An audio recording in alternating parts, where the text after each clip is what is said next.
out to the street because they just wanted some reform. That all right, stop these, security services, intelligence. That we just need some reform because we had enough. But sadly, it didn't work this way. And later on, the conflict was, kind of politicized, and it became an international crisis, which led to a huge, massive scale crisis. And I mean, the reality is, like, if you look at the situation, it's really awful. The situation is now, this crisis is considered one of the most, used to be one of the most peaceful places. And even Aleppo and Raqqa is considered one of the most dangerous places of the world. We're in Syria, in Aleppo, prior to 2010-11, you could go anywhere in that country with whatever, no one would stop. It was very peaceful. It was a destination for a lot of people. It was peaceful, but sadly no more, because it happened, because it's about politics. Anyway, my experience was really difficult. I mean, it was good because it expanded my knowledge, my expertise, but it was difficult, very difficult, because a lot of people, Syrian refugees, were living in refugee camps. And in these refugee camps, especially in Turkey and in the Kurdistan region of Iraq, in the winter, it was freezing. Like sometimes it's about 10 up to 15, minus. And myself, in 2013,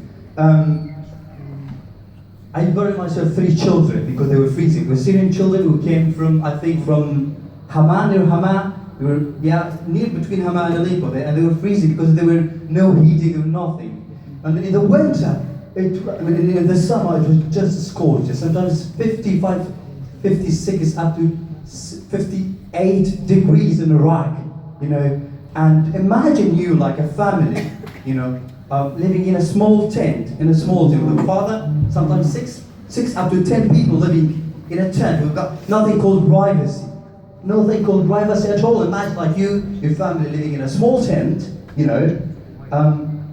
for 1, 2, 3 years, with this little tent, your house, your tribe, like you share a tribe with thousands of people outside, but you take a bath there, you live there, you study there, you do everything, absolutely everything. At the beginning of the Syrian crisis, there are a lot of people, like the donors, the governments, and I was there, like when Ban Ki-moon visited Iraq in January 2014 before heading to Kuwait. I met him and for 10 minutes.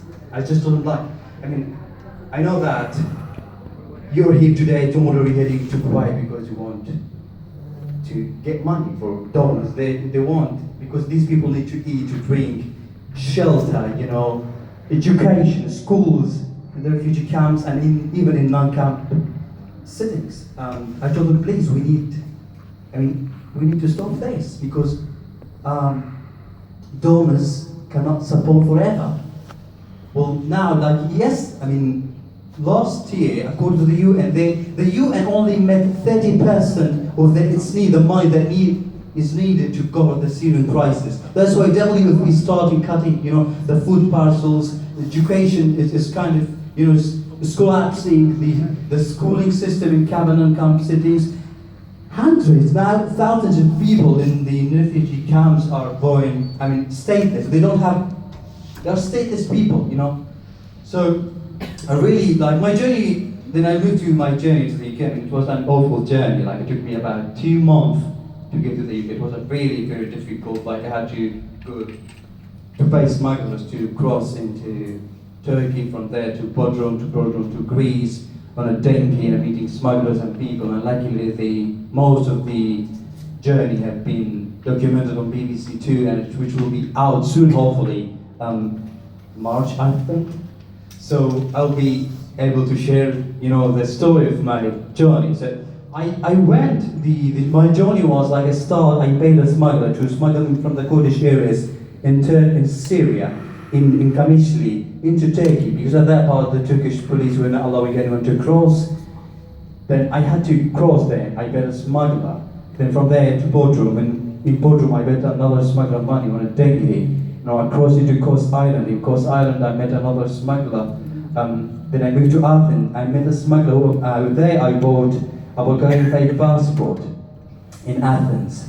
Then from there I went to Athens International Airport, which was run by the German police and controlled because the Greek, according to them, the Greeks are too bad. They are not allowing it. They're just allowing anyone go to Europe. It's not our problem anymore. So the German police were taking control of the airport. I flew from Athens to Paris, and from Paris to Calais. I spent 2 weeks in Calais. It was one of the most difficult,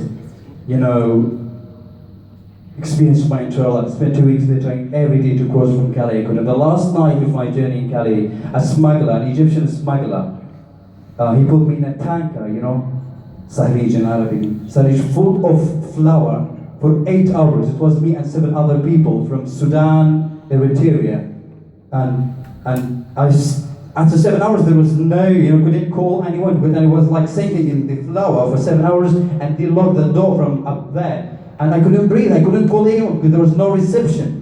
And these people said, you shut up, if you start shouting, we are going to kill you because we want to get the UK.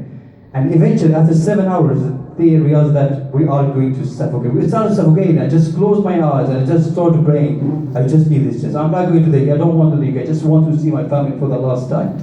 So we started knocking. The driver stopped and he let us out. He said, well, look, this tanker is heading to Italy. We're not going to the UK. If you want, come sit next to me.